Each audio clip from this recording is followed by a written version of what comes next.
Rated SPG. Ito ay nangangailangan ng striktong patnubay at gabay ng magulang dahil sa mga sensitibong tema at eksena na hindi angkop sa mga bata.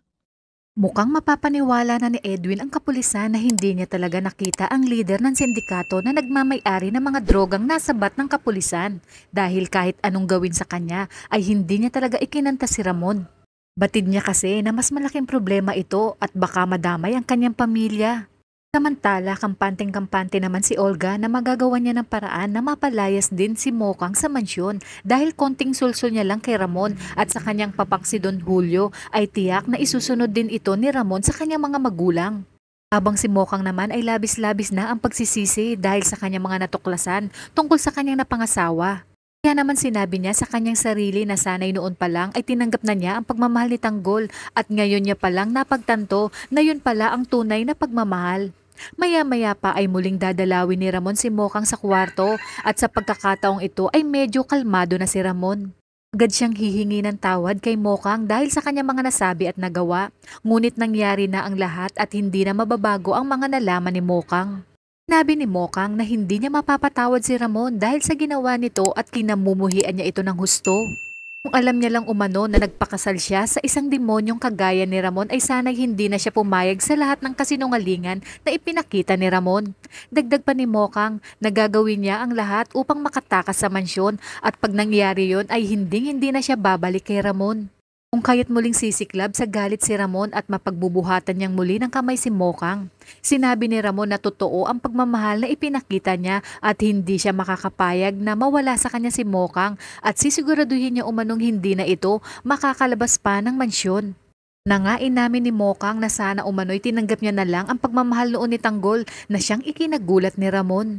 Tanong ni Ramon kung sino ang Tanggol na tinutukoy ni Mokang. Sinabi ni Mokang na si Tanggol ang totoong nagmahal sa kanya at minahal niya rin na kahit kailan umano ay hindi siya pinagbuhatan ng kamay. Naririnig naman ni Olga at David ang bangayan ni Ramon at Mokang kung kaya't sinabi ni Olga na hindi na siya mahihirapan, paniguradong si Ramon na mismo ang gagawa ng paraan para mapalaya si Mokang. Ngunit laking gulat nila nang marinig nila ang pangalang Tanggol na binanggit ni Mokang. Bado naman si David dahil baka ikinwento ni Mokang ang tungkol kay Tanggol panigurado umanong mabubuking ang kanyang pagpapanggap. Dahil sa sobrang galit ni Ramon ay nagawa niya muling bugbugin si Mokang hanggang sa masuntok niya ito sa tiyan dahilan kung kaya't dinugo si Mokang. Nabigla naman si Ramon nang sabihin ni Mokang na huwag idamay ang baby nila at baka makunan siya kaya napagtanto ni Ramon na nagdadalang tao si Mokang. Tagal na palang alam ni Mokang na nagdadalang tao siya kay Ramon at inilihim niya ito dahil balak niyang suplisahin ang asawa. Ngunit dahil sa mga nangyari ay hindi na ito mangyayari. Agad na tumawag ng doktor si Ramon para tingnan ang kondisyon ni Mokang matapos nga itong mawala ng malay. Buti na lamang sa pagdating ng doktor ay naagapan pa ang pagdurugo ni Mokang kaya tigtas na umano ang kanilang baby. Nakahinga na ng maluwag si Ramon at hanggang ngayon ay hindi pa rin makapaniwala na magkakaroon siya ng anak sa babaeng pinakamamahal niya. Batid natin na isa ito sa mga pangarap ni Ramon na magkaroon ng isang buo at kumpletong pamilya. Yun pa man sinabi ng doktor na kinakailangan wag ma-stress si Mokang kung kaya't hanggat maaari ay wag bibigyan ng problema o sakit ng ulo.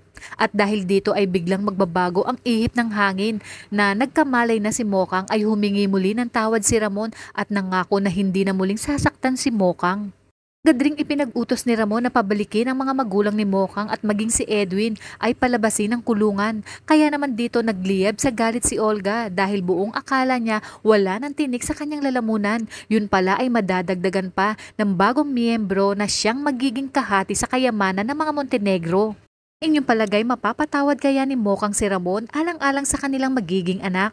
Kaya kung bago ka pa lang sa aking channel ay mag-subscribe ka na at i-click mo na rin ang bell icon para updated ka sa pinakahuling kaganapan sa paborito mong teleserye, ang FPJ's Batang Quiapo. Hanggang sa muli, salamat!